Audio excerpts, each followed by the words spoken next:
राधे राधे, सीताराम। हम लोग बनारसी टोला के हैं।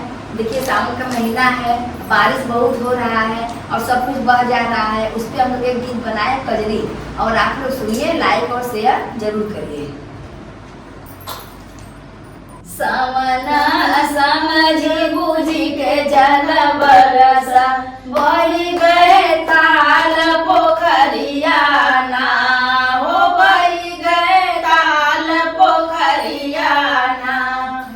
सावना समझी बूझी के जल बरस, बही गए ताल पोखरिया ना, हो बही गए ताल पोखरिया ना।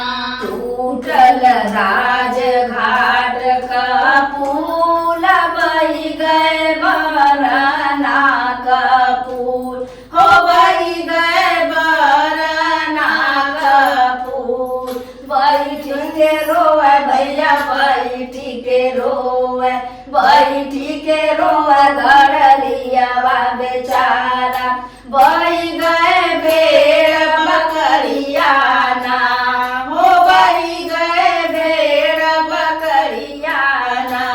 रे बैठी के रोआ भैया, बैठी के रोआ, बैठी के रोआ गड़रिया बेचारा, बही गए भेड़ बकरिया ना, हो बही गए भेड़ बकरिया ना। बही गए भेड़ बकरिया ना, हो बही गए भेड़ बकरिया ना।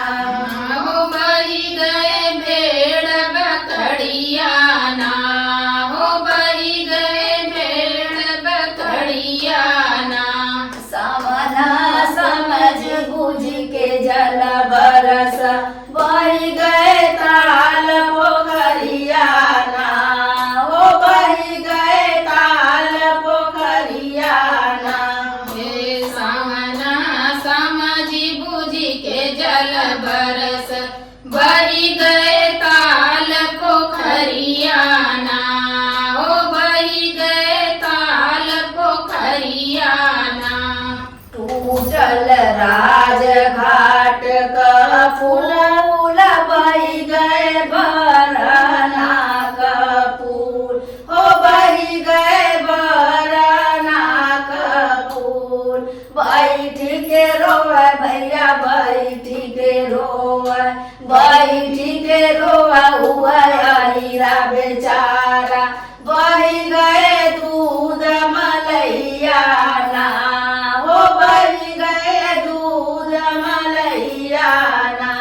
अरे बैठी के रोआ भैया, बैठी के रोआ, बैठी के रोआ हुआ हीरा बेचारा, बही गए दूध मलैया ना, हो बही गए दूध मलैया ना।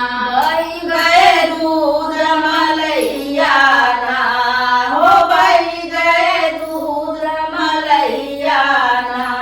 हो बही गए दूध मलैया ना, हो बही गए दूध मलैया ना। सावना समझ बूझ के जल बरस, बही गए ताल पोखरिया ना, हो बही गए ताल पोखरिया ना। सावना समझ बूझी के जल बरस, बही गए ताल पोखरिया ना, हो बही गए ताल पोखरिया ना। टूटल राज घाट का पुल, बही गए बरना का पुल, हो बही गए बरना का पुल। बैठ के रोए भैया, बैठ के रोए, बैठ के रोआ हुआ किसान बेचारा, बही गए नरी धनवाना, हो बही गए जो नरी धनवाना। अरे बैठी के रोआ भैया, बैठी के रोआ, बैठी के रोआ वो किसान बेचारा, बही गए धान जो हरियाणा, हो बही गए धान जो हरियाणा, हो बही गए धान जो हरियाणा, हो बही गए धान जो हरियाणा, हो बही गए धान जो हरियाणा, हो बही गए धान जो हरियाणा। समना समझ बूझ के जल बरसत, बही गए ताल पोखरियाना, हो बही गए ताल पोखरियाना। हे समना समझ बूझ के जल बरस, बही गए ताल पोखरियाना, हो बही गए ताल पोखरियाना। गंगा माई पूरा सीढ़ी डूब के बहत है ऊपर से। वीडियो अच्छा लगा हो तो लाइक करिए, शेयर करिए, सब्सक्राइब करिए। हर